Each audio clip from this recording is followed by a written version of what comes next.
Recording in progress. আসসালামু আলাইকুম ওয়া রাহমাতুল্লাহি ওয়া বারাকাতুহু। সম্মানিত ভাই বোনেরা, আল্লাহ তাআলার রহমতে আপনারা ভালো আছেন এই দোয়া করছি।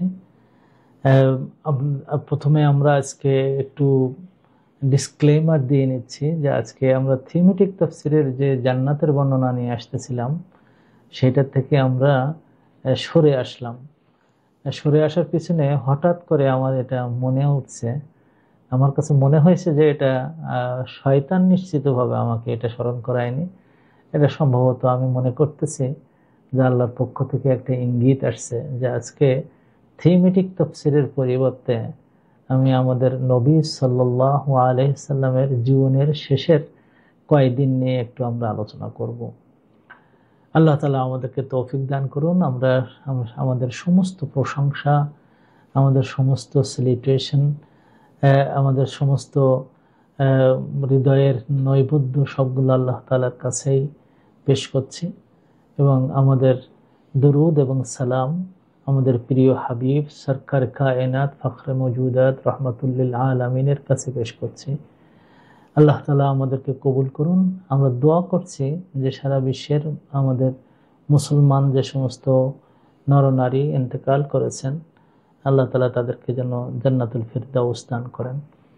আর দোয়া করছি যে যারা বর্তমানে অত্যন্ত কষ্টকর অবস্থায় জীবন যাপন করছেন, আল্লাহ যেন তাদের জন্য এমন একজন নেতা, এমন একজন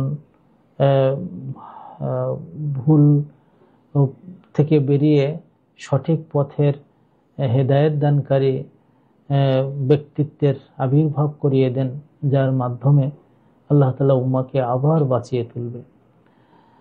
সম্মানিত ভাই বোনেরা, আমি যে কথাটা বলেছিলাম যে আমরা আজকে আলোচনা করব আল্লাহ রাসূল সাল্লাল্লাহু আলাইহি ওয়াসাল্লামের জীবনের শেষ দিনগুলো নিয়ে।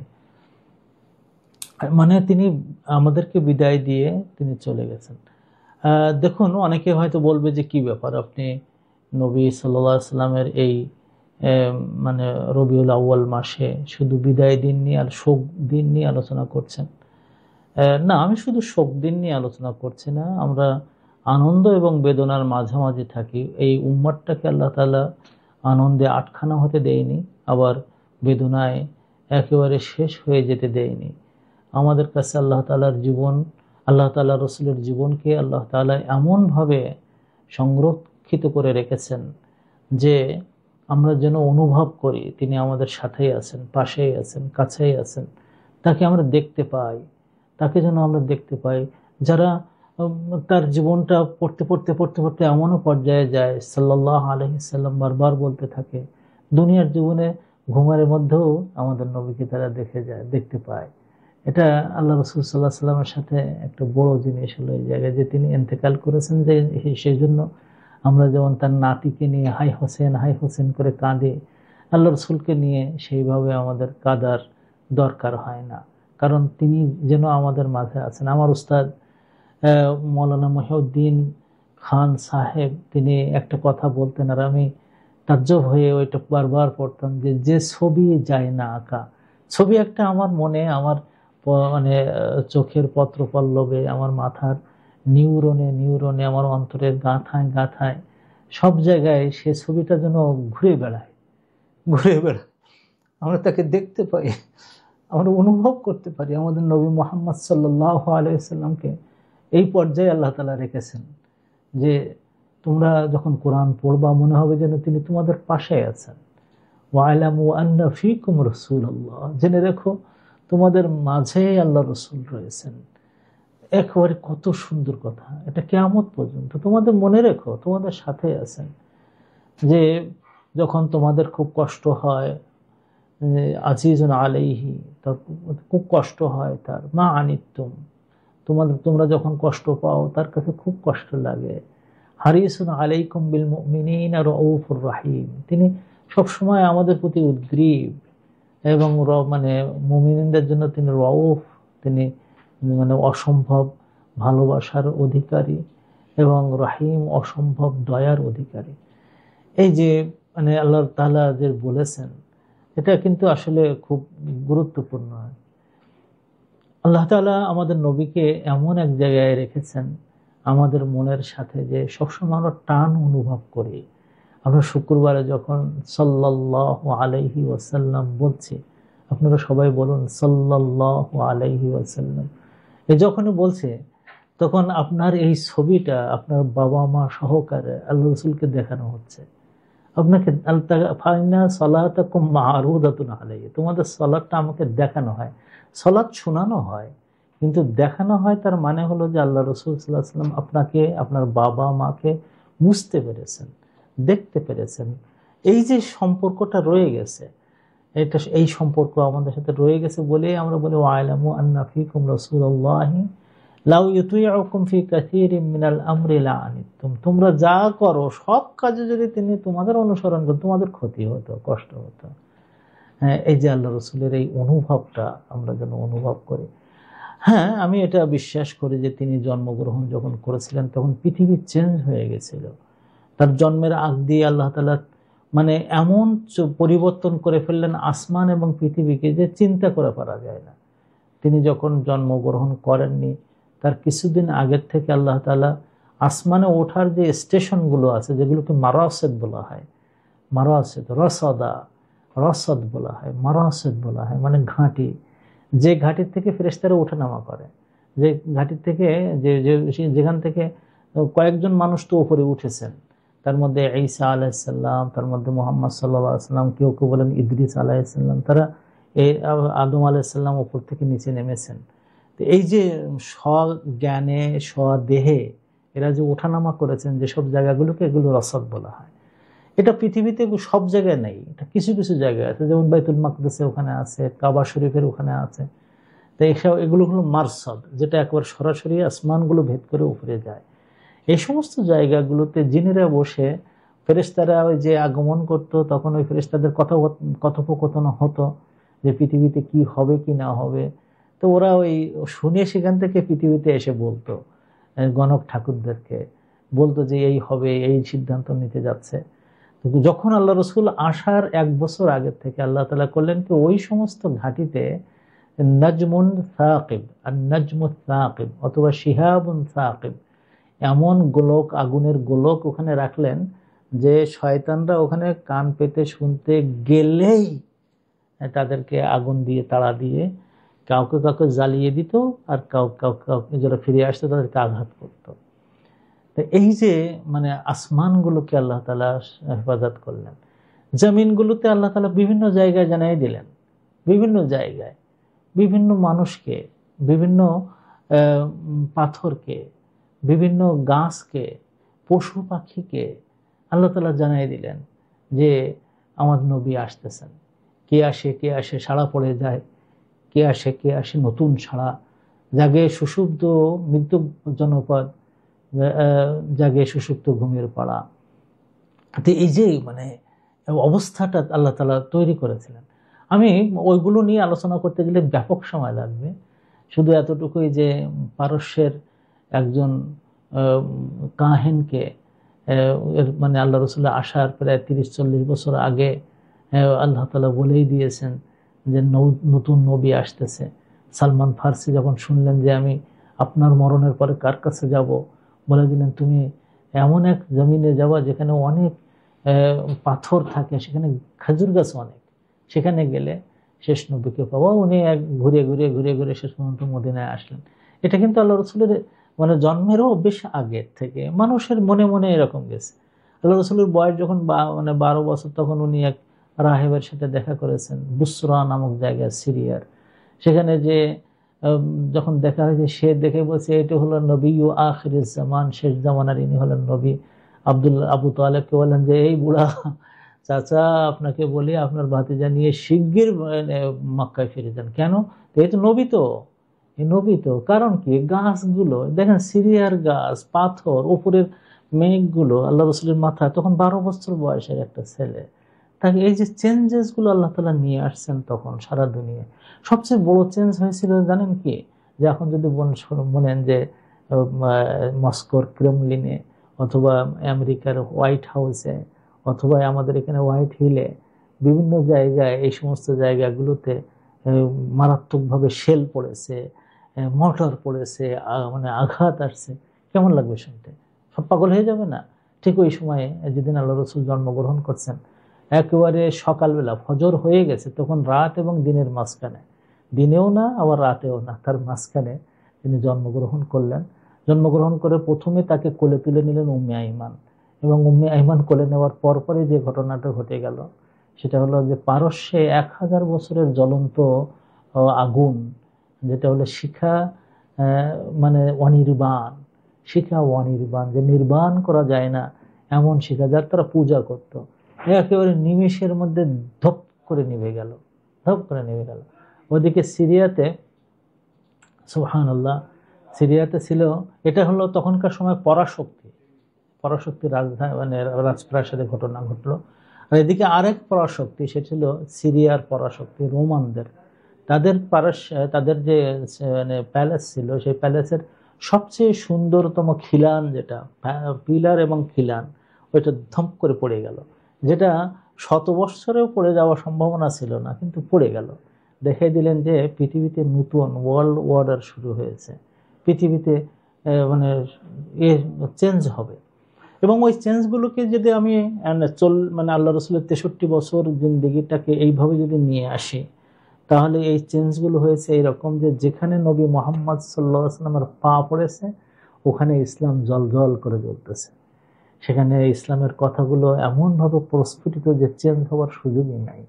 সেখানে লক্ষ লক্ষ কোটি কোটি মুসলমান প্রত্যেক দিন আশহাদু আল্লা ইলাহা ইল্লাল্লাহ, আশহাদু আন্না মুহাম্মাদার রাসূলুল্লাহ বলে যাচ্ছে। শুধু তাই না, তিনি এমন একটা জেনারেশন তৈরি করে গেলেন, যে জেনারেশনের সংখ্যা ম্যাক্সিমাম ধরেন 1,40,000 হতে পারে। এই সমস্ত সাহাবাদের দেহটা যে মাটি নিয়ে শুয়ে আছে, তারা যে মাটির মধ্যে, ওই মাটিটা এখনো পর্যন্ত এমন কোনো দেহ নাই যেটা কাফেরদের আন্ডারে রয়েছে, মুসলমানদের আন্ডারে ওই জায়গাটা রয়ে গেছে। আলহামদুলিল্লাহ। এইভাবে আল্লাহ তাআলা রসুলের মিরাকলটা এইভাবে আসে জন্ম। এবং আমি আজকের আলোচনাটা নিয়ে আসছি শেষের দোয়া, ওগুলো তো নিয়ে আলোচনা করার দরকারও নেই, কারণ আপনারা নিজেরাও জানেন যে এটা কত ব্যাপক বিষয়। তো শত শত বছর ধরে আলোচনা করলেও আমাদের নবীর জীবনের কিছু শেষ হবে না, কোনো কিছুই শেষ হবে না। আলহামদুলিল্লাহ। এখন আমরা যে কাজটা করব সেটা হলো এই, যে আল্লাহ রসুল সাল্লাল্লাহু আলাইহি ওয়াসাল্লামের শেষের দিনগুলো কিভাবে রাখছেন।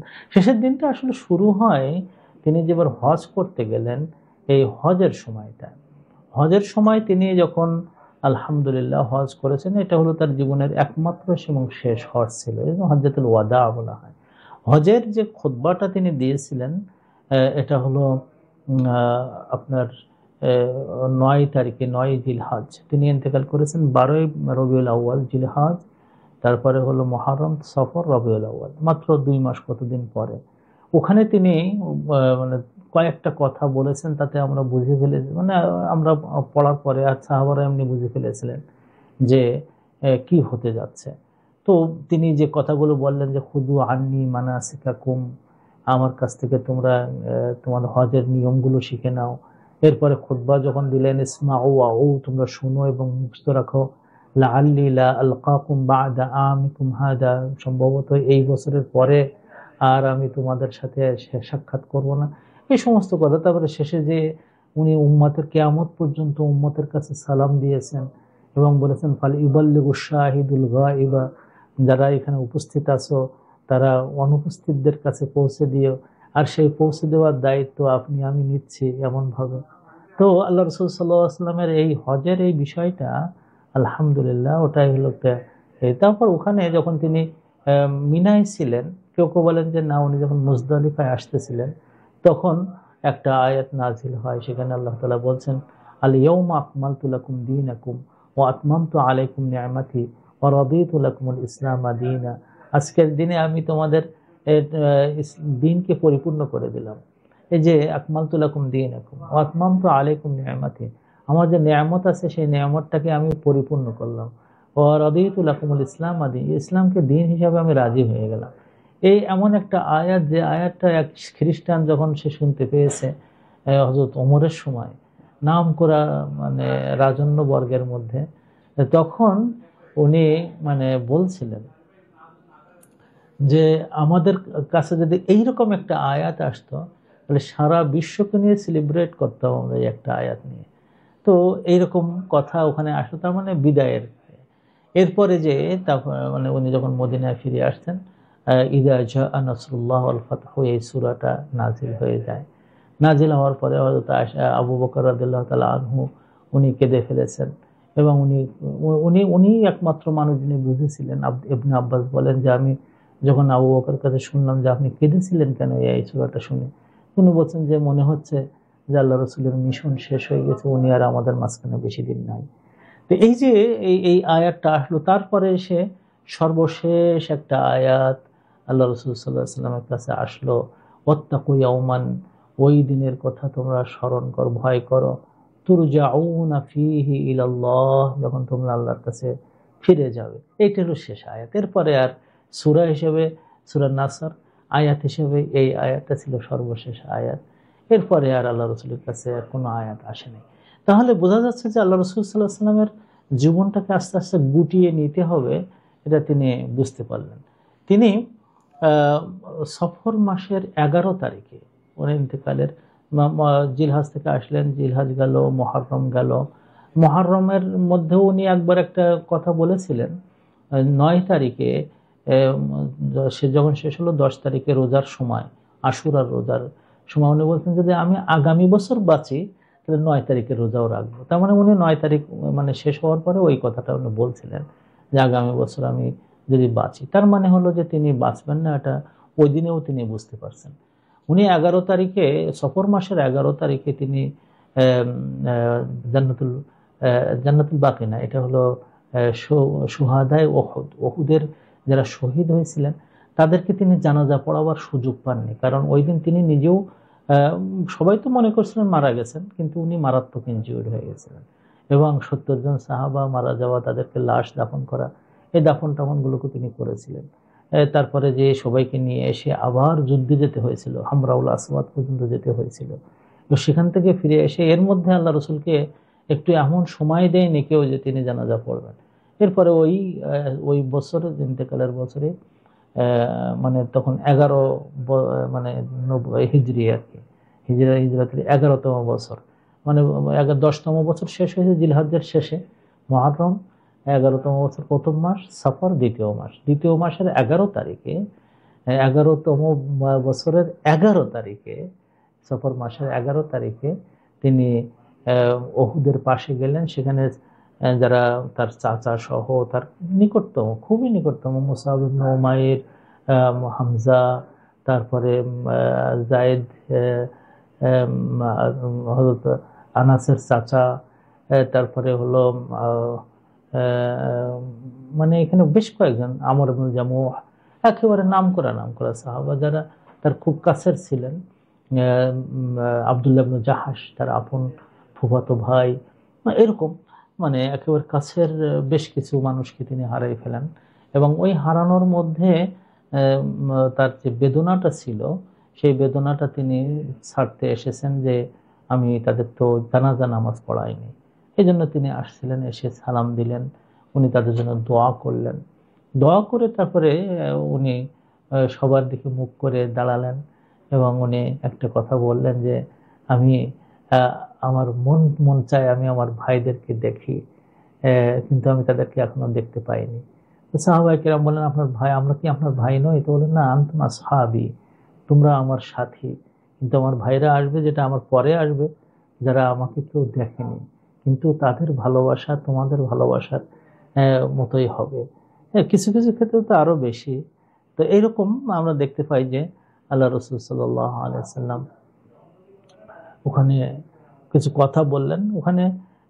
ওখান থেকে ফিরে এসে উনি মসজিদে নববীতে উনি গেলেন, যে তারপরে সবাইকে নিয়ে উনি বসলেন, এবং তিনি মেম্বারের উপরে দাঁড়ালেন। চিন্তা করেন, উনি মানে 11 তারিখে উনি এটা করতেছেন, গিয়ে বলেন ইন্নী ফারকুকুম, আমি আমি তোমাদের আগে যাচ্ছি, তোমরা আমার পরে আসতেছো। আল্লাহু আকবার। ওয়াইন্নী শাহিদুন আলাইকুম, এবং আমি তোমাদের সাক্ষ্যদাতা, তোমরা কেমন চরিত্রের ছিলে, কোন ধরনের ছিলে, তার সাক্ষী আমি দেব। ওয়া ইন্নী ওয়াল্লাহি লা আনজুরু ইলা হাউযিল আন, এবং আমি এই জায়গা থেকে আমার হাউজটা দেখতে পাচ্ছি। কিয়ামতের ময়দানে যে হাউজে কাউসারের যে জায়গাটা, ওটা আমি এখন আমার এই জায়গা থেকে দেখতে পাচ্ছি। দেখেন মরণের কত মানে চিহ্ন বা মরণের কত সিমটম গুলো আল্লাহ রসুল তার সামনে দিয়েছেন। ওয়াইনি উতিতু মাফাতিহা খাজাইনিল আরদ, আমাকে জমিনের যতগুলো খাজিনা আছে, যেখানে ট্রেজার রাখা হয়, যেখানে সম্পদ রাখা হয়, যেখানে এত সুন্দর করে রাখা হয়েছে সম্পদগুলোকে, যেগুলো মানুষ পাওয়ার জন্য ব্যস্ত থাকে, কিন্তু সেগুলো খাজিনা বলা হয়। খাজিনা মানে হলো এমন ভাবে রাখা যেটার থেকে মানুষ হাত দিয়ে নিতে পারে না। যেমন স্বর্ণ বলেন, ডায়মন্ড বলেন, রূপা বলেন, পাথর বলেন, যা যা পিট কয়লা বলেন, গ্যাস বলেন, তেল বলেন, এগুলো সব খাজাইনুল আরদ। উনি বললেন যে আমাকে এর প্রত্যেকটা চাবি দেওয়া হয়েছে। ওয়াইন্নী ওয়াল্লাহি মা আখাফু আন তুশরিকু বা'দি, যে তোমরা যে আমার পরে শিরিক করবে এই ভয়টা আমার আর নাই। ওয়ালাকিন্নী আখাফু আন তানাফাসু ফিহা, আমার কাছে মনে হয় আন তাতানাফাসু ফিহা, যে তোমরা আমার পরে এই দুনিয়ার ব্যাপারে খুব প্রতিযোগী হয়ে যাবে, দুনিয়ার পরে খুব প্রতিযোগী হয়ে যাবে। এটা কিন্তু আসলে খুবই কঠিন কথা। এরপরে উনি ওই ওই রাত্রে সফর মাসের 11 তারিখের রাত্রে তিনি জান্নাতুল বাকিতে গেলেন, এবং মানে উনি গোপনে গেছিলেন, কিন্তু তারপর সাথেও দু একজন গেছে। হযরত আয়েশা সিদ্দিকার কথা বিশেষভাবে আসে। তিনি সেখানে যেয়ে তিনি সবার জন্য ইস্তেগফার করেছেন। সেখানে তো অনেকের কবর রয়েছে। ওয়াকাল আসসালামু আলাইকুম ইয়া আহলাল মাকাবির, তিনি বললেন যে কবর সমূহের অধিকারীরা তোমাদের উপরে সালাম। হ্যাঁ, তারপরে উনি বললেন যে তোমরা যেখানে আছো তোমরা এটা থাকো। এরপরে তিনি ভয় দেখালেন যে ফিতনা আসবে আমার চলে যাওয়ার পরে, যেমন ভাবে ফিতনা আসে অন্ধকার রাত্রে। তো এইভাবে তিনি কিছু করে দিলেন। শেষে উনি বললেন যে ইন্না বিকুম লাহিকুন, আমরা হে কবরবাসীরা, আমরা তোমার সাথে তোমাদের সাথেই আমরা দেখা করব। এর মানে এখানে স্পষ্টত এই যে তিনি ভালোভাবে বুঝতে পেরেছেন যে ছুটি নেওয়ার সময় হয়ে গেছে। তো ওই মাসেরই সফর মাসেরই 29 তারিখে উনি একটা জানাজা পড়াতে গেছিলেন, জানাজা, এবং জানাজা পড়ায় তাকে দাফন করতে গেছিলেন বাকিতে। ওখান থেকে আসার পথেই তার মাথায় ব্যথা শুরু হয়ে গেল, এবং সেই ব্যথাটা এত বেশি ছিল যে আল্লাহ রাসূল সাল্লাল্লাহু আলাইহি ওয়াসাল্লাম বাসায় এসে তারপরে উনি বলছেন যে ওয়া মারাদা ওয়া রাসা, আমার মানে ব্যথা কি, আমার অসুস্থতা আমার মাথায় যাচ্ছে। তখন আয়েশা সিদ্দিকাও বলতেছেন যে ওয়া রাসা, তারও মাথা ব্যথা তখন শুরু হয়েছে। আল্লাহ রাসূল বলেছেন যে তোমার দুঃখ নাই, যদি তুমি আমার আগে মরে যাও তাহলে আমি তোমাকে গোসল করাবো, তোমাকে কবরের মধ্যে দেব, তোমার চিন্তা নাই।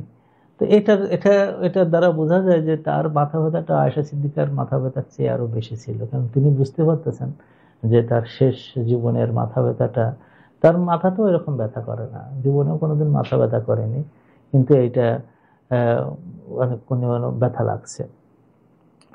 এটা হলো মানে 29 তারিখে রাত্রের ঘটনা। 30 তারিখে এসে তারপরে তার এই ব্যথাটা বেড়ে গেল, এবং বেড়ে যেতে যেতে উনি যেটা করলেন, পরদিন ফজরের পরে সকল স্ত্রীকে ডাকলেন, এবং উনি জিজ্ঞেস করতেছেন যে আইনা গাদান, আইনা আনা গাদান, আমি কোথায় যাব আগামীকালকে, আমি কোথায় যাব। এটা তিনি 2-3 বার রিপিট করেছেন। তখন মানে সমস্ত স্ত্রীরা বুঝতে পেরেছেন সম্ভবত উনি কোনো এক জায়গায় থাকাটা পছন্দ করতেছেন, উনি মনে হয় সব ঘরে যাবেন না, তো কোনো এক জায়গায় পছন্দ করতেন। তখন সবাই একযোগেই বলেছে যে আপনি যেটাই পছন্দ করেন, যেখানে থাকা পছন্দ করেন, আপনি সেখানে থাকেন। এর মানে হলো এই যে মানে সম্মতি দিয়ে দিলেন যে তাদের যে প্রত্যেকের যে হক ছিল যে এক এক রাত্রে এক এক জায়গায় থাকার, এই হকটা থেকে সবাই নিজেদেরকে সাবমিট করে দিল যে না, এটা আপনার আর করা লাগবে না, বরং আপনার যেখানে সুবিধা আপনি সেখানে থাকেন। তখন তিনি বললেন যে আমাকে আয়েশার ঘরে নিয়ে যাও। তো তখন ফদল ইবনে আব্বাস এবং আলী ইবনে আবি তালেব, তারা দুইজন তাকে কাঁধে ভর করায় নিয়ে হযরত আয়েশা সিদ্দিকা রাদিয়াল্লাহু তাআলা আনহার ঘরে নিয়ে গেলেন। ওখান থেকে হযরত আয়েশা সিদ্দিকার বেশ কিছু হাদিস আমাদের কাছে আসবে যে কিভাবে আল্লাহ রাসূল সাল্লাল্লাহু আলাইহি ওয়াসাল্লাম এই দিনগুলো কাটিয়েছেন। প্রথম যেটা আসে সেটা হলো যে আল্লাহ রাসূল ঘরে ঢোকার পর থেকেই তিনি বলতেন যে আমি সবসময় তাকে আমার কোলের মধ্যে মাথাটা নিয়ে রাখার চেষ্টা করতাম।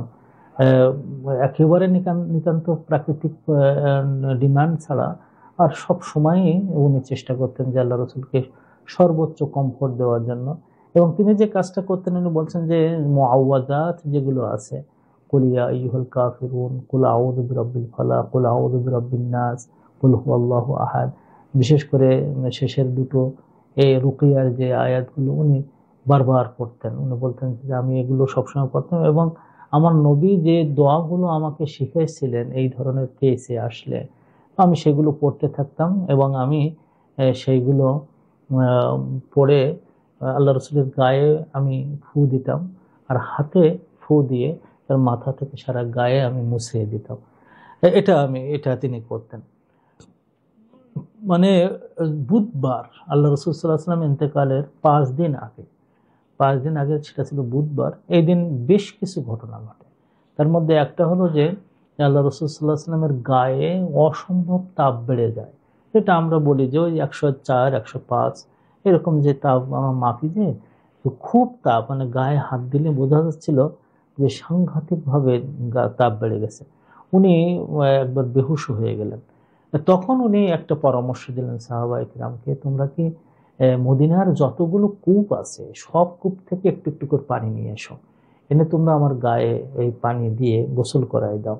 তো তারা ওই রকম পানি নিয়ে আসতেছে আর উনি গোসল করছেন। পানি দেওয়ার পরে উনি বলছেন হাসবুকুম হাসবুকুম, যথেষ্ট হয়েছে যথেষ্ট হয়েছে, এরকম করতেন। এটা করার পরে দেখা গেল যে না, ব্যথাটা যাচ্ছে না এবং জ্বর কমতেছে না। তখন উনি নিজেও মানে মোটামুটিভাবে বুঝতে পেরেছেন যে শেষের দিকে তিনি এসে গেছেন এবং তিনি ওই বুধবারে মসজিদে ঢুকেছেন, মসজিদে গেছেন, নামাজ পড়েছেন। তবে তার মাথায় একটা পট্টি বেঁধে এমনভাবে বেঁধেছেন দেখলে বোঝা যায় যে অসম্ভব বেদনা তার মাথার মধ্যে, এটা উনি অনুভব করছেন। তো ওই সময় তিনি সব সাহাবাদেরকে নিয়ে একটা ছোট্ট খুতবা দিলেন। এটা হলো বুধবারে, ইন্তেকালের আগের বুধবারে খুতবা দিয়ে তারপরে উনি প্রথমে বললেন যে লানাতুল্লাহি আলাল ইয়াহুদ ওয়ান নাসারা, ইহুদ এবং নাসারাদের উপর আল্লাহর অভিশাপ। কারণ কি? ইত্তাখাযু কুবুরা আমবিয়াইহিম মাসাজিদ, তারা মানে নবীদের কবরগুলোকে মসজিদ বানিয়ে ফেলতো। তাই হয়েছে প্রায় প্রত্যেক জায়গায়। আল্লাহ তাআলা এই কথাটা আমাদের নবীকে দিয়ে শেষের দিকে বলাই নিচ্ছেন এই কারণে যাতে আমাদের নবীর কবরকে কেউ মসজিদ না বানায়। ওয়াকালা, এরপর সে বললেন লা তাত্তাখিযু কবরি ওয়াসানান ইউআবাদ, আমার কবরকে জন্য উপাসনার একটা বস্তু বানায় নিও না। হ্যাঁ, এটা ঠিক যে আমরা এখন দেখতে পাই মসজিদ নববীর ভিতরেই তার কবর, কিন্তু ওটা মসজিদ নববীর ভিতরে ছিল না, ওটা মসজিদের বাইরে ছিল। হযরত আয়েশা সিদ্দিকার ঘর ছিল ওটা ছিল মসজিদ থেকে সম্পূর্ণ বাইরে। তো পরে যে যখন এক্সটেনশন করতে হয়েছে ওমর ইবনে আব্দুল আজিজের সময় এক্সটেনশন যেটা হয়েছে, ওসমানের সময় এক্সটেনশনের সময় ওটা বাইরে ছিল, কিন্তু হযরত ওমর ইবনে আব্দুল আজিজের সময় ভিতরে নিতে হয়। এরপরে যত এক্সটেনশন হয়েছে ওটা আস্তে আস্তে ভিতরে চলে আসছে। এখন এইটা কিন্তু আমাদের বিষয় যে তার কবরটা কিন্তু মসজিদ বানানো হয়নি। এই জন্য দেখবেন যে ওখানে আলাদা মানে শুধু এই যুগে না, আমাদের যুগে তো আমরা দেখছি, আমাদের আগের যুগেও যারা খলিফা ছিল অথবা বাদশাহ ছিল অথবা ওখানে যারা হাকিম ছিল, তারা মানুষদেরকে ওখানে শায়েখ নিয়োগ করতেন, যাদের বারবার শিখাতে হতো যে তোমরা যেন এখানে চুমা দিও না, তারপরে সাজদা দিও না, উপাসনার জায়গা বানায় নিও না। এরপরে তিনি খুতবা দেওয়ার পরপরই তিনি বলছেন যে দেখো, আমি যদি কারোর সম্মানের হানি করে থাকি আজকে তোমরা সেইটার প্রতিশোধ গ্রহণ করো, অথবা আমি যদি কারোর কাছ থেকে টাকা পয়সা মেরে থাকি তাহলে তার দাবি করো, অথবা যদি আমি তার কারো গায়ে আঘাত করে থাকি তাহলে তোমরা আমার এই আঘাতের মানে কেসাস গ্রহণ করো, আজকে আমাকে আঘাত করো। যা হোক, এখানে বেশ কিছু রেওয়ায়াত আছে যেগুলো সহিহ দাঈফ মিলে আছে। এবং কয়েকবার এরকম বলেছেন, তারপর কেউ শুনি মানে কেউ উঠেনি। তো আহ, কেউ কেউ বলেন যে ওখানে একাধিক সাহাবা তারা উঠছিলেন। কেউ কেউ বলেছেন যে আমি 2 দিরহাম আপনার কাছে পাবো, 3 দিরহাম পাবো, তো এটা আমাকে দিয়ে দেন। তো আল্লাহ রসুল ফদল ইবনে আব্বাসকে বলেছেন যে তাকে 3 দিরহাম দিয়ে দাও। এটা আছে একটা রেওয়ায়তে এরকম আছে যে একজন উঠে দাঁড়ায় বলছেন যে আপনি আমাকে একবার আঘাত করেছিলেন, তো আমি তার প্রতিশোধ নিতে চাই। তো উনি বলছেন যে হ্যাঁ, প্রতিশোধ নাও। তো তখন বলছেন যে আপনি যখন আঘাতটা করেছিলেন তখন আমার গায়ে কোনো কাপড় ছিল না, তো এখন আপনি কেন এই আপনার তো গায়ে কাপড়, তো তো তখন কোন জায়গায় মারছিলেন? পেটে মারছিলেন। তো ওইখানে সরাই ফেললেন, তো ওখানে চুমা দিলেন, দিয়ে বললেন যে আমি যেন কিয়ামতের ময়দানে বলতে পারি যে আমার ঠোঁট আমার নবীর গায়ে লাগছিল। এরকম রেওয়ায়েত আছে, যদিও অনেকেই মনে করেন যে এই সমস্ত রেওয়ায়েতগুলো সবটাই সহিহ মানদণ্ডে খুব বেশি আসে না। তারপর ওইখানে আমরা দেখতে পাই যে ওই দিনেই সাহাবায়ে কেরাম বা অন্যান্য যাদের যাদের কথা ছিল, যদি সবাই তো মাফ করে দিয়েছেন, কিন্তু যার কথা ছিল, যার পাওনা ছিল, তিনি সেটা করেছেন। ওই দিন তিনি আনসারদের ব্যাপারে তিনি একটু ওসিয়াত করে যাচ্ছেন। আনসাররা আল্লাহ রসুল সাল্লাহ সাল্লামের কাছে অত্যন্ত প্রিয় ছিল। তিনি বলতেন যে আমার থাকার জায়গা, আমার শরীরের সাথে তাদের মিলন, আমাদের যে যে মানে খুব কাছের হলো তারা। হ্যাঁ, তারা এতদিন ধরে ধরে তাদের যা দায়িত্ব ছিল তা পূরণ করেছে। আজ থেকে শুরু হবে তাদেরকে দেওয়ার পালা, তাদের নেওয়ার পালা কিন্তু আজ থেকে শুরু হবে।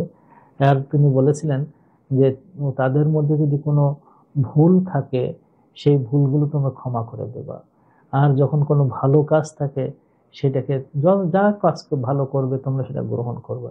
তিনি বলেছেন যে ইন্নান নাসা ইয়াকসুরুন, মানুষ বাড়তেই থাকবে আমার উম্মতের, কিন্তু এমন এক সময় আসবে যে আনসারের সংখ্যা কমতে থাকবে, যে এমন হবে যে মানে খাদ্যে লবণ দিতে যে যতটুকু লাগে, খাদ্য তো অনেক আর লবণ কম।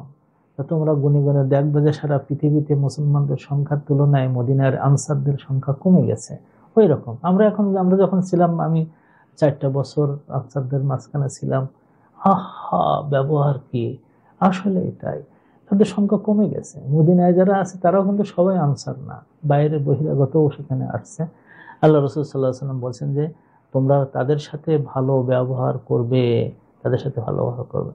এরপরে তিনি আবার সবাইকে বসাই দিলেন, দিয়ে একটা বক্তব্য তিনি বললেন, ইন্না আবদান, এমন একজন বান্দা আছে, খাইয়ারাহুল্লাহু সুবহানাহু ওয়া তাআলা, যে আল্লাহ তাআলা তাকে অপশন দিয়েছেন যে জাহারাতাদ দুনিয়া, দুনিয়ার যে সৌন্দর্য এবং চাকচিক্য সে গ্রহণ করবে।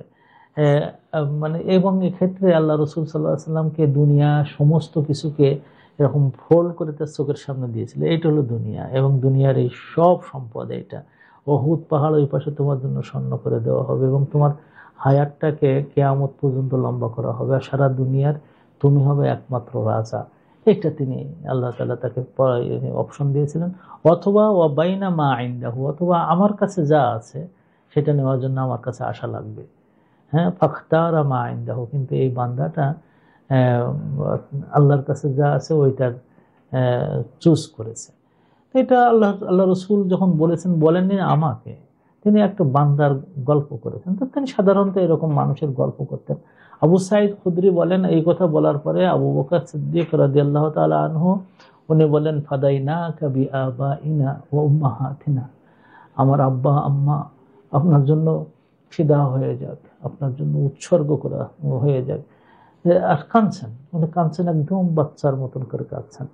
তো তখন আমরা, আবু সাঈদ খুদরি তো অল্প বয়সের, উনি বলেন যে আমি তাজ্জব হয়ে গেলাম, আমরা যে এটা কেমন, আমরা সবাই শুনলাম কিন্তু এই বুড়ো মানুষটা এটা কি, উনি কাঁদতেছেন। তো তখন যে উনি ধরছেন আবু বকর রাদিয়াল্লাহু তাআলা আনহুকে, যে আপনি কাঁদলেন ব্যাপারটাকে।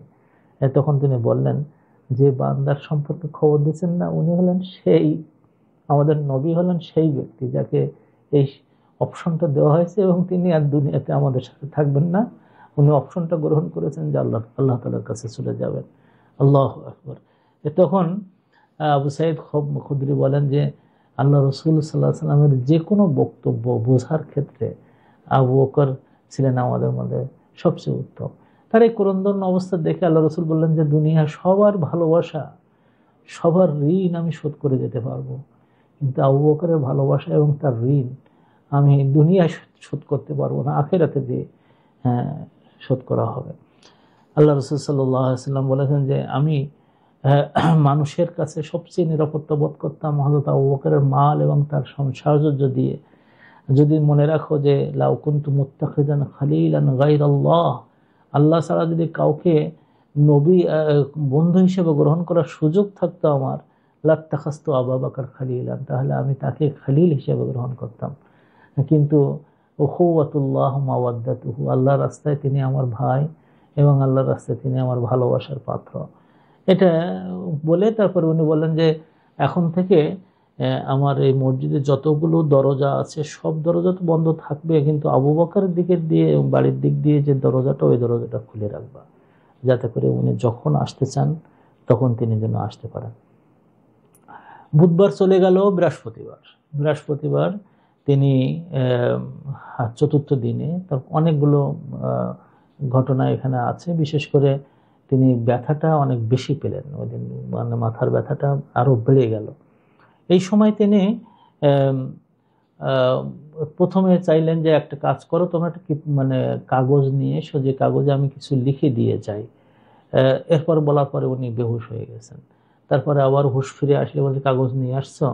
তো এই যে বেহুশ হয়ে গেছেন ওই সময় হয়তো তোমার বলতেন তোমরা এটা করো না, এখন উনি বেহুশ হচ্ছেন, এখনো লিখতে যেয়ে আবার কি হবে। তার কোরআন তো আমাদের কাছে আছে, আর ওনার জীবন ব্যবস্থা তো আমাদের কাছে আছে, কাজে আর এখন আর ওনাকে কষ্ট দিও না। তো লোকজন বলছেন না আমি উনি লিখতে চেয়েছেন লিখুক, উনি বলছেন যে লেখার দরকার নেই। এরকম দুই দলের মধ্যে একটু কথা হতে এই সময় আল্লাহ রসুল হুঁশ ফিরে আসছে।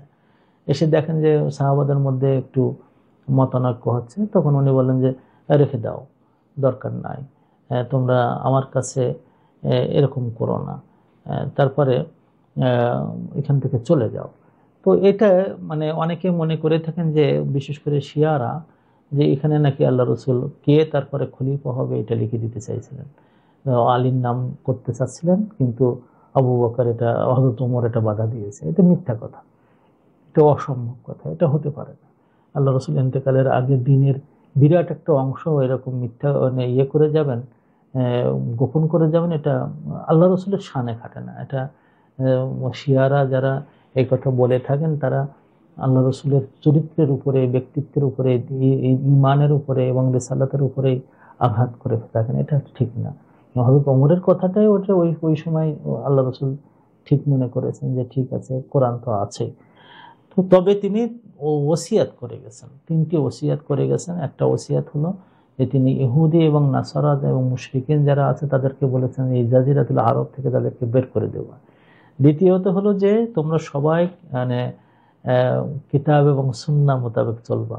আর তৃতীয়ত হলো যে তোমরা কিতাব এবং সুন্নাহ মোতাবেক চলা। তৃতীয়ত হলো যে তোমরা যখন মদিনায় কোনো উফুদ আসবে, যখন বিভিন্ন দেশ থেকে গ্রুপে গ্রুপে দলে দলে যেন শিক্ষার জন্য, অর্থের জন্য, কর্মের জন্য, হেদায়েতের জন্য যারা দলে দলে লোক আসবে তাদের সাথে ভালো ব্যবহার করবে।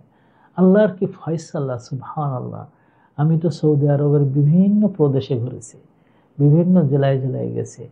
মদিনার মানুষের মতো আরাক্কু কালবান, এত আলিয়ানু, এত নরম মন, এত মানে বন্ধু বাৎসল আমি আর কোথাও দেখিনি। আমরা যেদিন বিদায় নেব আল্লাহ একবার থেকে ইউনিভার্সিটি থেকে, আমি আর আব্দুর রহমান, শেখ আব্দুর রহমান মাদানী, আমরা দুইজন শেষে আসতেছে, আল্লাহ এখন আমাদের বন্ধুরা যেভাবে আসছেন, এখনো গেলেও মানে যদি বন্ধুরা শোনে, মদিনার বন্ধুরা তারা বুড়ো হয়ে গেছে অনেকে, আমাদের উস্তাদরা কেউ অসুস্থ হয়ে গেছে, যদি শুনে আমরা গেছি।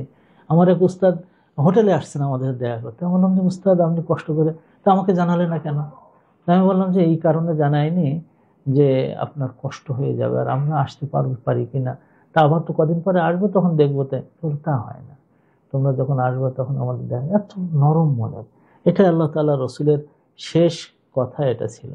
আল্লাহ রসুল সাল্লাল্লাহু আলাইহি ওয়াসাল্লাম অসুস্থ হওয়ার পর থেকে মানে এই দিন, মানে এই ইন্তেকালের চতুর্থ দিন ইন্তেকালের আগের চতুর্থ দিন মানে বৃহস্পতিবার মাগরিব পর্যন্ত উনি ইমামতিতে নামাজ পড়াইছেন এবং মাগরিব নামাজে ওয়াল মুরসালাত এই সূরাটা পড়েছেন, এটাও মানে লিখিত হয়েছে। এরপরে ওই দিন এশার সময় তার অসুস্থতা এমন বেড়ে গেছে যে উনি যখন এশার ওয়াক্ত হয়ে গেছে, লোকজন সব অপেক্ষা করতেছেন, ওনার তখন হুঁশ ফিরে আসছে। আসলে উনি বলছেন লোকজনকে নামাজ পড়েছে, তো বলা হচ্ছে যে আজান হয়ে গেছে, লোকজন আপনার অপেক্ষা করছে। উনি বলছেন যে আমাকে উজু করে দাও। উজু করে তারপরে উঠতে গেছেন, আবার পড়ে গেছেন, পড়ে বেহুশ হয়ে গেছেন। এরপরে আবার যখন হুঁশ ফিরে আসছে বলি লোকজন কি আসছে, তাহলে হ্যাঁ আপনার অপেক্ষা করছে, তা আমাকে একটু গোসল করে দাও, আমাকে একটু মাথায় পানি দাও, উজু করে দাও। তারপরে উনি আবার যাচ্ছেন, আবার বেহুশ হয়ে গেছেন। এরপরে যখন হুঁশ ফিরে আসছে তখন উনি বললেন যে আবু বকরকে বলো নামাজ পড়াতে। ওখান থেকে শুরু করে নিয়ে তার ইন্তেকালের আগ পর্যন্ত নামাজগুলো আবু বকর রাদিয়াল্লাহু তাআলা আনহু 17 রাকাত বা 17 ওয়াক্ত সম্ভবত হবে, উনি হযরত আবু বকর রাদিয়াল্লাহু তাআলা আনহু তিনি ইমামতিতে নামাজ পড়েছেন। তো ওইখান থেকে দেখতে পাচ্ছি যে ওই বৃহস্পতিবারের রাত্র থেকে ঈশার নামাজ থেকে আল্লাহ রাসূল আর নামাজ পড়াতে পারেননি, কিন্তু তিনি দায়িত্ব দিয়ে গেছেন আবু বকরকে। ওই দায়িত্ব দেওয়ার সময় একটা ঘটনা আছে এরকম যে উনি প্রথম যখন বলেছেন আবু বকর নামাজ পড়ান, তো আয়েশা সিদ্দিকা রাদিয়াল্লাহু তাআলা আনহা উনি বলতেছেন যে আপনি আবু বকরকে দিয়েন না, হযরত ওমরকে দেন। তো কেন? তো বলছেন যে তিনি নামাজে এত বেশি কাঁদেন আর আপনি থাকতেছেন না, আপনার কথা শুনে আসলে খুব কান্নাকাটা করবেন। আর এদিক দিয়ে হয়তো তোমাদের একটু মনটা শক্ত আছে, তো আপনি আবু বকরকে দিয়েন না। তখন আল্লাহ রাসূল একটু রেগে গেলেন যে তোমরা দেখি যে ইউসুফ আলাইহিস সালামের সাওয়াহিব ওই মেয়েদের মতন আমাকে এরকম ফুসলাচ্ছে, ব্যাপারটা কি? না, আমি আবু বকরকে বলছি এটাই হলো ইন্ডিকেটর যে তিনি মানে এই জামাতের ইমাম বানানো মানে হলো ইসলামী জামাতের ইমাম আর শরিয়াতের ইমাম আলাদা কেউ না। এটাই ইন্ডিকেশন দিয়ে দিচ্ছেন স্পষ্ট। আলী তো তার পিছনে নামাজ পড়তে বলতেন, আলীকে বলেননি তো আলী নামাজ পড়াবেন। তাহলে এর দ্বারা বোঝা যায় যে আবু বকর রাদিয়াল্লাহু তাআলা আনহুকেই তিনি চুজ করতেছেন পরবর্তী খলিফার জন্য, এতটুকু তিনি বুঝে গেছেন। যা হোক, ওটা ওই দিন ঈশা রক্ত গেল, তিনি যেতে পারেননি মসজিদে। তারপরে যে আল্লাহ রাসূল সাল্লাল্লাহু আলাইহি ওয়াসাল্লাম মানে কাটালেন, শুক্রবারেও তিনি নামাজ মানে ওইভাবে পড়েছেন, হুশের মধ্যে কখনো বেহুশের মধ্যে, তার মধ্যে নামাজটা উনি ইক্তেদা করেছেন, কিন্তু ইমামতি করতে পারেননি। শনিবারে উনি নামাজ পড়েছেন, এক পর্যায়ে উনি এতটুকু আছে যে জোহর নামাজের সময় তিনি আল্লাহ রাসূল সাল্লাল্লাহু আলাইহি ওয়াসাল্লাম দেখলেন মানুষ নামাজে দাঁড়িয়ে গেছে, তো ফজলকে বললেন যে ফজল তুমি আমাকে নিয়ে যাও, নিয়ে আমাকে নামাজের ওখানে দাঁড় করে দাও। তো যখন ইমামের পাশে দাঁড়াই দিচ্ছেন, বসে গেছিলেন, বসে গেলে আবু বকর নিচে পিছনে আসতেছিলেন যে আপনি ইমামতি করবেন। আমি তখন আবু বকরকে হাত দিয়ে ইশারা দিলেন যে না, তুমি ইমামতি করো, আমি তোমার ইক্তেদা করব। এবং উনি ওই সময়ে যে আল্লাহু আকবার, সামি আল্লাহু লিমান হামিদা, রব্বানা লাকাল হামদ, এই সমস্ত যে দোয়াগুলো তিনি উচ্চারণ করেছেন, পাশে যে সাহাবা ছিলেন তিনি শুনতে পেয়েছেন। এরকম আছে যে তার তাকবীরটা মানুষ শুনতে পাচ্ছেন। রোববার যেদিন আসে, এক অদ্ভুত দিন, এই রোববারে তিনি যে প্রথম যে কাজ করলেন সকালবেলা তিনি যে প্রথম কাজ করলেন, তার যতগুলো দাস ছিল, দাসী ছিল, সবাইকে ডাকলেন, ডেকে বললেন যে তোমাদেরকে আমি আজকে মুক্ত করে দিয়ে গেলাম, আজাদ করে দিয়ে গেলাম। তখন এইটা না, এর অর্থ এটা যে আমার ঘর থেকে বেরিয়ে যাও না, মানে তারা যে দাস ছিল, সাওবান, তারপরে মেয়েদের মধ্যে যারা ছিল তাদেরকে ডেকে নিয়ে বলে দিলেন তোমাদেরকে সবাইকে আমরা আজাদ করে দিয়ে গেলাম।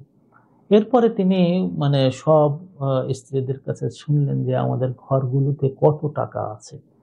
তো সবাই যার যার টাকা পয়সা আছে সেগুলো নিয়ে আসলেন, এনে দেখা গেল 7 দিনার রয়েছে, 7 দিনার তার কাছে আছে। তিনি সেইটা সব মুসলমানদের, বিশেষ করে কয়েকজন উইডো ও মানে যারা বিধবা আছে তাদের নাম ধরে ধরে বলেন ওদের কাছে এটা দিয়ে এসো। আর তার যত মানে আরমার ছিল, সম্পদ যেগুলো বিক্রি করা যায় সেগুলো তিনি মানুষকে দান করে দিয়েছেন। তার একটা আরমার ছিল, মানে লৌহ বর্ম। তার অভাবের জন্য ওনার কাছে টাকা পয়সা ছিল না, তো পরে অভাবের জন্য ওই দিন উনি এটা এক ইহুদের কাছে উনি রাখেন 30 সা গমের পরিবর্তে, এটা তার কাছে দিয়ে রাখেন জামিনদার হিসাবে। পরে যে হযরত আলী এটা টাকা দিয়ে ছাড়াই নিয়ে আসছেন, হযরত আবু বকর রাদিয়াল্লাহু তাআলা আনহু ক্ষমতা পাওয়ার পরে ওই পরিমাণ টাকা দিয়ে ওটা আবার ফিরাই নিয়ে আসেন। কিন্তু এখানে মানে বোঝা যায় যে আল্লাহ রাসূল সাল্লাল্লাহু আলাইহি ওয়াসাল্লাম কিভাবে জীবন যাপন করবেন তার একটা নিদর্শন তিনি দেখাই গেলেন যে আমি আল্লাহর কাছে শত কোটি টাকার সম্পদ রেখে যাচ্ছি, এটা আমি দেখাই আল্লাহর কাছে যেতে চাই না। তার স্ত্রীদের সম্পদ ছিল, তাদেরকে ভরণ পোষণের জন্য যা যা দেওয়া দরকার তা তো দিয়েছিলেন, সেটা আছে, কিন্তু তার ব্যক্তিগত সম্পদ তিনি দান করে দেন। হযরত আয়েশা বলেন যে রাত যখন হয়ে গেল তখন তো আমার কাছে বাতি জ্বালাবার মতন তেল নাই, তো বাতি আছে তেল নাই। তো পাশের একজন নেবারের বাসায় যেয়ে বললেন যে আপনার কি সুযোগ হবে যে আপনি কিছু তেল ধার দেবেন আমাকে? কেন? বলে আমার বাসায় তেল নাই, আমার আল্লাহ রসুলের অবস্থা তো খুব বেশি ভালো না। মানে সোমবারের আগের রাত্রে আপনি চিন্তা করেন, পাশের থেকে তেল নিয়ে এসে সেইটা দিয়ে তিনি আলো জ্বালালেন আর কি সারাটা রাত। পরের দিন সকালবেলা যখন হয়ে গেল, সকালবেলার ফজরের সময় আল্লাহ রসুলের একটু হুঁশ আসছে। তখন হুঁশ আসার পরে আয়েশা সিদ্দিকাকে বললেন যে জানালার এই কাপড়টা একটু খুলে দাও। কাপড়টা খুলে দেওয়ার পরে উনি দেখলেন যে আবু বকরের পিছনে সব সাহাবারা নামাজ পড়তেছেন একাগ্র চিত্তে। যে নামাজ তিনি দেখতে চেয়েছিলেন, পৃথিবীতে যারা ক্ষমতা আসবে তখন নামাজ কায়েম করবে, ভালো কাজের নির্দেশ দেবে, খারাপ কাজ থেকে নিষেধ করবে, মানুষের মধ্যে জাকাতের জীবন প্রতিষ্ঠা করবে, এটা তো নবীদের একটা বড় কাজ থাকে। উনি সেইটা উনি দেখে যেতে পারছেন। উনি মুখে একটু মুস্কুরাহাট, একটু মুস্কি হাসি উনি দিয়ে আবার বেহুশ হয়ে গেলেন। তারপরে ওই ফজর নামাজটা ছিল তার জীবনের শেষ নামাজ। এরপরে আর কোনো নামাজের ওয়াক্ত তার সামনে আর আসেনি। তো ফজর নামাজ শেষ হয়ে গেল। শেষ হয়ে যাওয়ার পরে যখন সূর্য উঠে গেছে, সূর্য উঠে সূর্যের তাপও মানে গায়ে লাগছে, মানে 9টা-10টার দিকে, ওই সময় আল্লাহ রাসূল সাল্লাল্লাহু আলাইহি ওয়াসাল্লাম উনি দেখলেন যে ফাতেমা আসছে। তো আসলে তো ফাতেমাকে নিচু হতে বলছেন, কানের কাছে তার মুখটা রেখে তারপরে কিছু কথা বললেন। ফাতেমা কেঁদে ফেলল। এরপরে বললেন যে কাঁদছো কেন? আবার মুখের কাছে তার মাথাটা ধরলেন, কানটা নিয়ে এসে আবার গোপনে কিছু কথা বললেন। তারপরে উনি হেসেছেন। আয়েশা সিদ্দিকা বলেন যে এটা তো গোপন কথা, গোপন না হলে আমার পাশে রয়েছেন, আমাকে না শোনাই ওটাও তাকে শোনাচ্ছেন। তখন ফাতেমার কাছে যে উনি ইন্তেকালের পরে উনি শুনছেন যে ফাতেমা, তোমাকে আমাদের রাসূল সাল্লাল্লাহু আলাইহি ওয়াসাল্লাম কি বলেছিলেন? একবার কাঁদলে, একবার হাসলে। বলছেন প্রথমবার উনি বলছেন যে আমার সাথে আমার আত্মীয়দের সর্বপ্রথম যার দেখা হবে সে হবে তুমি আমার সর্বপ্রথম আমার সাথে দেখা করবা, তুমি আমার কাছে আসবা। এতে তিনি হেসেছেন। এর আগে যখন কেঁদেছেন, কাঁদার বিষয়টা হলো যে উনি বলতেছেন যে আমি এখন মরতে যাচ্ছি, আমার আর জীবনের আশা নেই। তো এটা হলো মানে বিষয় যে ফাতেমার সাথে তার শেষ এটা হলো। এবং তারপরে তিনি ফাতেমা চিন্তা করলেন যে আমার আব্বা তো আর থাকতেছেন না, তো হাসান এবং হুসাইনকে নিয়ে আসলেন এবং তিনি ওদের দুইজনকেই চুমা দিলেন, তাদের জন্য দোয়া করলেন এবং তার ফাতেমার ঘরে যত আত্মীয় স্বজন আছে, তার যত স্ত্রীগণ ছিলেন তাদেরকে সবাইকে ডাকলেন এবং ডেকে তাদেরকে ওয়াজ করলেন ও ভালো ভালো কথা বলে দিলেন। এখন এরপরের থেকে তার বেদনা বাড়তেছে।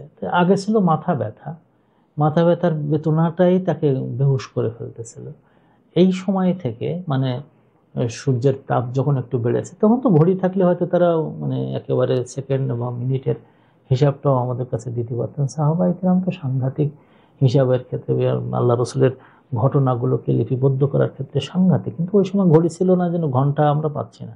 কিন্তু আনাস রাদিয়াল্লাহু তাআলা আনহু বলেন যে আমি বাইরের দিকে আসলাম, তখন দেখলাম যে গায়ে একটু তাপ পাওয়া যাচ্ছে রোদের।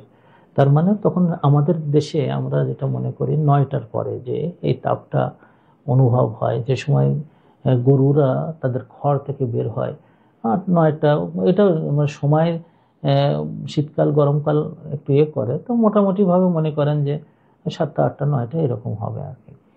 তো ওই সময় আল্লাহ রাসূল সাল্লাল্লাহু আলাইহি ওয়াসাল্লাম বলছেন যে আয়েশা, ইয়া আয়েশা মা আসালু আজিদু আলামাত তুআম আল্লাযী আকালতু বিখাইবার। খাইবারে একজন মহিলা ইহুদিদের, সে মারাত্মক বিষ দিয়ে আল্লাহ রাসূল ছাগলের পায়া খেতে খুব ভালোবাসতেন। তো ওই পায়াতে বিষ মিশিয়ে নিয়ে আসছিল যাতে আল্লাহ রাসূলকে হত্যা করা হয়। আল্লাহ রাসূল সাল্লাল্লাহু আলাইহি ওয়াসাল্লাম ওখানে কিছু অংশ, সামান্য কিছু অংশ ভিতরে গিয়েছিল আর বাদ বাকিটা ফেলে দিয়েছিলেন। পাশে সাহাবা যিনি ছিলেন খাওয়ার সাথে সাথেই মারা যায়, মানে এত বেশি পয়জনাস ছিল। তো উনি বলেন যে আমি এই খাইবারে যে খাদ্যটা আমাকে দেওয়া হয়েছিল বিষ মিশ্রিত, তার কষ্টটা এখন আমি অনুভব করছি। ফাহাদা আওয়ানুন, এটা হলো এমন সময় ওয়াজাদতু ইনকাতা আবহুরি, আমার পেটের সমস্ত নাড়িভুড়ি যেন কেটে যাচ্ছে এই বিষের থেকে, এটা আমি অনুভব করছি। এই জন্য সাহাবায়ে কেরামের বড় একটা অংশ এবং উলামায়ে ইসলামের অধিকাংশ তারা বলেছেন আল্লাহ রাসূলের মৃত্যু ছিল শাহাদাতের মৃত্যু। একদিকে নবুয়তের মৃত্যু, তো নবী হিসেবে তিনি মৃত্যুবরণ করেছেন, কিন্তু যেহেতু খাইবার যুদ্ধের এখান থেকে 4 বছর আগে মাত্র 7ম হিজরিতে খাইবার যুদ্ধ হয়, আর উনি এই যে ঘটনাটা হলো 11তম হিজরিতে, এই মানে 4 বছরের মধ্যে এইটা উনি বলতেন যে আমার সবসময় ব্যথা লাগতো, কিন্তু আজকে তো আমার মনে হচ্ছে যে আমার নাড়িগুলো সব কেটে যাচ্ছে। এই জন্য অধিকাংশ বলেছেন যে তার এটা ছিল শাহাদাতের মৃত্যু। আল্লাহ আলাম। এবং আমরা মনে করি যে নবী হিসাবে তিনি তো সেরা নবী, ইন্তেকাল করেছেন, এটা তো বিরাট জিনিস। তার সাথে আবার শাহাদাত যদি যুক্ত হয়ে যায় আরো বড় জিনিস। তার মানে শহীদদের আর নবীদের মৃত্যুর মধ্যে পার্থক্য এতটুকু যে নবীরা যারা আছেন তাদের দেহকে আল্লাহ তাআলা জীবিত রাখবেন, মানে কিয়ামত পর্যন্ত। এই মাটিকে হারাম করে দেওয়া হয়েছে যে তার এই দেহটা খেয়ে ফেলবে, যে নবীদের সব দেহগুলো আছে। এটা আলহামদুলিল্লাহ যে একাধিকবার প্রমাণিত হয়েছে যে যার যার কবর যেখানে পাওয়া গেছে সেখানে এটা দেখা গেছে কয়েকজনকে, কখনো পানির কারণে, কখনো ভেসে ওঠার কারণে, বিভিন্ন কারণে। তো শহীদদের আরেকটা আলাদা হলো, পার্থক্য হলো এই যে তারা শহীদরা আল্লাহ তাআলার কাছ থেকে তারা রিজিক পান, তারা অনুভব করেন খানা দানার এই সমস্তগুলো, জান্নাতে বিভিন্ন জায়গায় ঘুরে বেড়ানো, আল্লাহ তাআলার সাথে কথা বলা। তাদেরকে প্রত্যেক দিন ফিরে আসতে হয় আল্লাহ তাআলার আরশের নিচে, ওখানে ফিরে এসে পরদিন আল্লাহর কাছ থেকে অনুমতি নিয়ে ঘুরে ঘুরে আল্লাহ মাঝে মাঝে জিজ্ঞেস করেন কি খবর, তোমাদের কিছু লাগবে? তোরা বলে যে কি লাগবে, আমাদের জীবন দেন, আমরা দুনিয়ায় যাই, আমরা দুনিয়ায় যাই আবার যুদ্ধ করে শহীদ হয়ে আপনার কাছে আসি। এই সমস্ত কথাবার্তাগুলো আল্লাহ তাআলার সাথে হয়। তো শহীদ এবং নবীদের মরণের এই পার্থক্যটা আছে যে শহীদরা বেশিভাবে, নবীদের মধ্যে বেশ কিছু আছে শহীদ, যেমন জাকারিয়া আলাইহিস সালাম, ইয়াহইয়া আলাইহিস সালাম, এরা তো সবাই শহীদ। এরকম আমাদের নবী সাল্লাল্লাহু আলাইহি সাল্লামকে এরকম মনে করা হয় শহীদ। এরপরের থেকে এই ঘটনার এই সময়ের পর থেকে শুরু হয় তার মৃত্যু যন্ত্রণা, সাকারাত বলা হয় এটা, যে তিনি মানে সারা শরীরে একটা জ্বালা অনুভব করতেছেন। প্রথমে এই জ্বালার মধ্য দিয়ে তিনি দেখলেন যে আব্দুর রহমান আবু বকর রাদিয়াল্লাহু তাআলা আনহুর ছেলে, তার হাতে মিসওয়াক আছে। তো আল্লাহ রাসূলের চেহারাটা ওই মিসওয়াকের দিকে সন্নিবিদ্ধ করে রাখছেন। তো আয়েশা সিদ্দিকা তখন বলতেছেন যে আপনি কি মিসওয়াক চান? তাহলে হ্যাঁ মিসওয়াক চাই। তো তখন একটা মিসওয়াক তিনি আব্দুর রহমানকে আনতে বললেন, এনে তার হাতে দিলেন।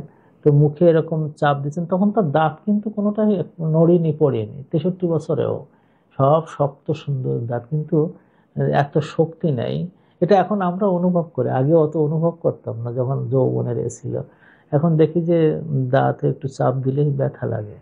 আল্লাহ রাসূল সে সময় দেখলেন যে ওই চেষ্টা করতেছেন কিন্তু নরম করতে পারতেছেন না। আয়েশা সিদ্দিকা বলেন যে আপনি চান আমি নরম করে দেই? তুমি হ্যাঁ দাও। তখন উনি নরম করে দিলেন।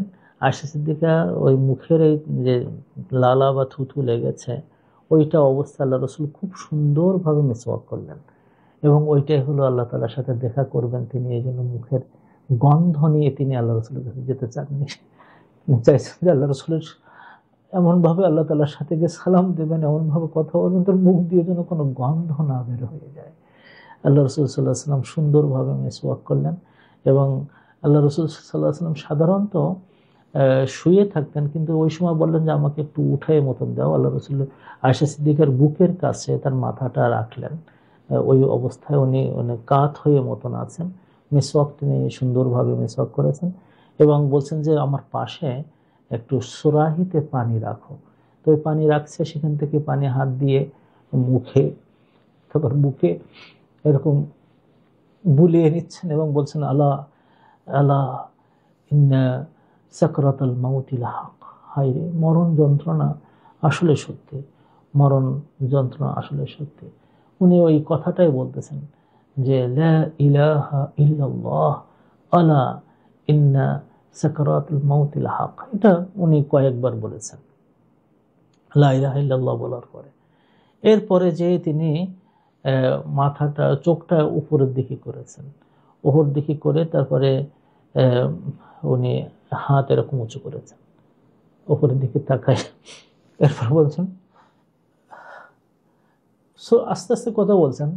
আয়েশা সিদ্দিকা বলেন যে আমার কানটাকে তার মুখের কাছে নিয়ে গেলাম, আমি দেখলাম যে বলতেছেন যে মা আল্লাযীনা আনআমতা আলাইহিম, আল্লাহ আমাকে রাখো ওই সমস্ত লোকদের সাথে যাদের তুমি নিয়ামত দিয়েছো, নবীন নবীদের মধ্য থেকে, সিদ্দিকিন সিদ্দিকদের মধ্য থেকে, শুহাদা শহীদদের মধ্য থেকে, সালেহিন সালেহিনদের মধ্য থেকে। এই হাদিস থেকে এই সমস্ত মুহাদ্দিসিন বলেন যে আল্লাহ তাআলা তার দোয়া কবুল করেছেন। তিনি নবী হিসাবে, তিনি শহীদ হিসাবে, তিনি সিদ্দিক হিসাবে, তিনি সালেহ হিসাবে যে দোয়া চাইছিলেন দোয়া কবুল করেছেন। এরপরে আরেকটু কথা বাড়ালেন, আল্লাহুম্মা গফিরলি, আল্লাহ তুমি আমাকে ক্ষমা করো, ওয়ারহামনি, আল্লাহ তুমি আমাকে রহম করো, ওয়া আলহিকনি, এবং আমাকে নিয়ে যাও বির রফিকিল আলা, তোমার কাছে উঁচু বন্ধুর কাছে নিয়ে যাও। আল্লাহুম্মা রফিকুল আলা, আল্লাহ আমি তোমার এই উঁচু বন্ধুর কাছে যাওয়ারটা আমি সিদ্ধান্ত গ্রহণ করলাম। এইটা হলো তিনি এই কথাটা 3 বার বলেছেন, ইলার রফিকিল আলা, ইলার রফিকিল আলা, ইলার রফিকিল আলা। এটা 3 বার বলার পরে উনি বলছেন আসসালাতা, এটা হলো সর্বশেষ কথা। এরপরে আর তিনি কথা বলেন না। আসসালাতা আসসালাতা, নামাজ নামাজ, ওমা মালাকাত আইমানুকুম, এবং তোমাদের আন্ডারে যারা আছে, তোমার ওয়াইফ, তোমার সন্তান, এমনও যদি হয় তোমার বাবা মা তোমার আন্ডারে এসে গেছে, তোমার আন্ডারে যদি দাস থাকে, কর্মচারী থাকে, তোমার আন্ডারে যদি প্রজা থাকে, সাধারণ মানুষ থাকে, তাদের সাথে ভালো ব্যবহার করো। এইটি ছিল তার সর্বশেষ কথা। এরপরে তিনি আর কোনো কথা বলেননি। এরপরে তার হাতটা আয়েশা সিদ্দিকা বলেন যে এইভাবে পড়ে গেছে, আর মুখের থেকে এটা মেসওয়াকটা পড়ে গেছে। তখন আমি দেখলাম যে তার শ্বাস নিঃশ্বাসটা আর নাই। ওই সময়ও তার মাথাটা আমার বুকের কাছে, আমার এই চিন এবং আমার কোলের মাঝখানে ওনার মাথাটা, ওই অবস্থায় তিনি ইন্তেকাল করেছেন। এবং এইটা ছিল 12ই রবিউল আউয়াল সোমবার, 11তম হিজরি বর্ষে তিনি আল্লাহ তাআলার কাছে চলে গেছেন। তার বয়স ছিল 63 বছর 4 দিন, 63 বছর 4 দিন তার বয়স হয়েছিল ওই সময়। আমি এই ঘটনাগুলো আপনার সামনে নিয়ে আসছি এই জন্য যে এটা একটু মুখস্থ রাখেন, আর আল্লাহ রাসূল সাল্লাল্লাহু আলাইহি ওয়াসাল্লামের সাথে যাওয়ার জন্য প্রস্তুতি গ্রহণ করুন, যেন আমরা আমাদের জীবনকে ওই নামাজ, আমাদের আন্ডারে যারা আছে তাদের সাথে ভালো ব্যবহার, আর আল্লাহ রাসূল সাল্লাল্লাহু আলাইহি ওয়াসাল্লামের মতন অত সুন্দর একটা জীবন, যে জীবনে তাকে প্রশংসা করা হয়, তাকে চয়েস দেওয়া হয় যে তুমি কোনটা নেবা। হ্যাঁ, এই অবস্থায় মরণ যে নিতে পারে, যে আল্লাহ তাআলা বলে তোমার মরণটা তুমি কিভাবে চাও। আমাদের এইরকম যারা আল্লাহ রাসূলের জীবন যাপন পদ্ধতিকে অবলম্বন করে জীবন যাপন করেছে, তাদের জীবন আমি অনেককে দেখেছি। তো শেখ ইবনে বাজকে দেখেছি, তার মৃত্যুটা দেখলাম। সালেহ আল উসাইমিন আমার উস্তাদেরা সবাই, তাদের মৃত্যু। ইউসুফ আল কারাদাওয়ি, তার মৃত্যু। যেন এই যে বলেই যাচ্ছে, যে মানে যাওয়ার আগ দিয়েই বলেই যাচ্ছে। আমার উস্তাদ সালেহ আল উসাইমিন, ওনার যখন ক্যান্সার ধরা পড়লো, তো সবাই বললো যে চিকিৎসা করাবো, কেমোথেরাপি, এতে ভালো হয়। তো কত ভালো হয়? বলুন 10% ভালো হয়, তাহলে 90% মারা যায়। হ্যাঁ, তো আমি যদি ভালো না হই, এর কনসিকোয়েন্সেস কি, এর প্রভাব কি? তো বলে যে আপনার শরীরের এই দাড়ি টাড়িগুলো চলে যেতে পারে, আবার উঠবে। উনি বলছেন না, আমার মনে হচ্ছে না যে আমি আবার জীবিত হব, আর আমি আল্লাহর কাছে আমার দাড়িহীন অবস্থায় উঠবো, এটা আমার দরকার নেই, চিকিৎসা ও আমি কিমোথেরাপি দেবো না। এই চিন্তা করেন, মানে এই যে পর্যায়ে আসাটা, মরণটা আমি কিভাবে নেব, সেটা আমি আমি চিন্তা করতেছি, আল্লাহর কাছে আমি বলতেছি যে আল্লাহ এই অবস্থায় মৃত্যুবরণ করো। জুমার খুতবায় আব্দুল হামিদ আল কিশক, খুব সুন্দর বক্তা, আপনার এই নামে ইউটিউবে দিলেই তার খুতবা শুনবেন। আমাদের আল্লামা সাঈদী সাহেব, উনি আব্দুল হামিদ কিশকের খুতবা অনুকরণ করে খুতবা দিতেন, মানে আলোচনা অনুকরণ করে ওয়াজ করতেন। তো উনি একটা জুমার খুতবা দিচ্ছেন, দেওয়ার পরে উনি আল্লাহর কাছে এইভাবে দোয়া করছেন, আল্লাহ সিজদারত অবস্থায় তুমি আমাকে উঠাই নিও। এরপরে যখন নামাজ পড়া শেষ, সুন্নত নামাজ পড়তেছেন, দ্বিতীয় রাকাতে যেয়ে উনি সিজদার থেকে আর উঠেননি। লোকজন যেয়ে দেখে, পাশে দেখা যায় যে উনি ইন্তেকাল করেছেন। এই যে মরণ তৈরি করতে পারা, এমন মরণ তুমি, এমন জীবন তুমি গরিবে গঠন, মরণে হাসিবে তুমি, কাঁদিবে ভুবন। আমাদের রসুল করিম সাল্লাল্লাহু আলাইহি সাল্লামের জীবনের এই শেষ দিন যদি আপনার অন্তরে একটু আঁচড় দিয়ে থাকে, তাহলে এই কথাটা আমি বলবো যে আল্লাহ তাআলা আমাদেরকে যেন নবী মুহাম্মদ সাল্লাল্লাহু আলাইহি সাল্লামের পদাঙ্ক অনুসরণ করে আমরা যেন চলতে পারি। বিদআতের দিকে যাব না, শিরকের পথে হাঁটবো না, আমরা মাসিয়াত পাপের পথে যাব না। এই সিদ্ধান্তটা আমরা গ্রহণ করি ইনশাআল্লাহ আজকের এই আলোচনার পরে। আল্লাহ তাআলা আপনাদের সবাইকে ভালো রাখুন। সুসংবাদ একটা পাওয়া গেছে সকালবেলা ফজরের পরে, সেটা হলো যে আমরা চ্যারিটি কমিশনে আমাদের কিউএনএস আল খায়েরকে আমরা চ্যারিটি হিসেবে দরখাস্ত করেছিলাম। আলহামদুলিল্লাহ মাত্র 2.5 দিনে এটা আল্লাহ তাআলা কবুল করাইছেন এবং এটা অ্যাপ্রুভাল পেয়ে গেছে। তার মানে হলো আপনারা এখন কিউএনএসকে আপনারা ইউনিভার্সিটি হিসেবে দেখার জন্য প্রস্তুত হয়ে থাকেন এবং এর জন্য এগিয়ে আসুন।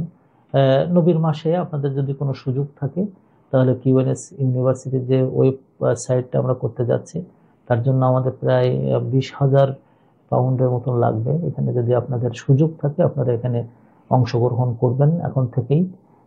আশা করি যে আমরা আগামী মার্চ মাসের ভিতরেই আমরা ওয়েবসাইটটাকে শেষ করব। এদিকে আমাদের এই যে সুন্দর তৈরি করে দিয়েছেন স্টুডিও, আপনারা তৈরি করেছেন, আমার বোন হোসনে আরা বাংলাদেশ, উনি এটাকে করেছেন, সাপোর্ট করেছেন। এছাড়াও ইউকের আমেরিকার বেশ কয়েকজন ভাই বোন তারা সাহায্য করেছেন এটাকে তৈরি করার জন্য। আমার এখানে আলহামদুলিল্লাহ কিছু যুবক ভাইদেরকে পেয়েছি যারা রাত দিন সময় দিচ্ছেন। আমার সামনে বসে আছে আমাদের ভাতিজা ইঞ্জিনিয়ার আদনান, অনেক অসুস্থ থাকে, তারপরেও সে সময় দেয়। জাইনুল আবিদিন, আব্দুল হালিম, এদের জন্য দোয়া করবেন ইনশাআল্লাহ। আমরা যেন খুব বড় ধরনের একটা প্রতিষ্ঠান আস্তে আস্তে আস্তে আস্তে কয়েক বছরের মধ্যে সারা পৃথিবীর কাছে আমরা তুলে ধরতে পারি। আল্লাহ তাআলা আপনাদের সবাইকে ভালো রাখুন, সবার জন্য দোয়া করি, আমার জন্য দোয়া করবেন। এই মুহূর্তে দোয়া করি আমাদের আত্মীয় স্বজন যারা কবরস্থ হয়েছেন, আমরা জানি না তারা কি অবস্থায় আছেন, আল্লাহ যেন তাদেরকে জান্নাতুল ফিরদাউস দান করেন, তাদেরকে আল্লাহ তাআলা ক্ষমা করে দেন, আল্লাহ তাআলা তাদেরকে যেন মায়ার চাদরে তাদেরকে ঢেকে রাখেন।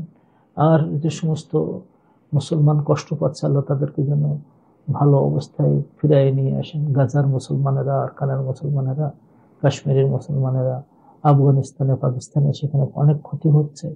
সব মিলিয়ে মুসলমানদের এই দুর্দশার জন্য আল্লাহর কাছে দোয়া করে আল্লাহ তাআলা আমাদেরকে হেফাজত করুন। আপনারা সবাই ভালো থাকবেন, এই দোয়া করছি, আমার জন্য আপনারা দোয়া করবেন। আল্লাহ তাআলা আপনাদেরকে সবাইকে ভালো রাখুন। আবার দেখা হবে আগামী শুক্রবারে, আবার এই থিমেটিক তাফসিরে। আল্লাহ তাআলা আমাদেরকে সে পর্যন্ত ভালো রাখবেন, এই দোয়া করছি।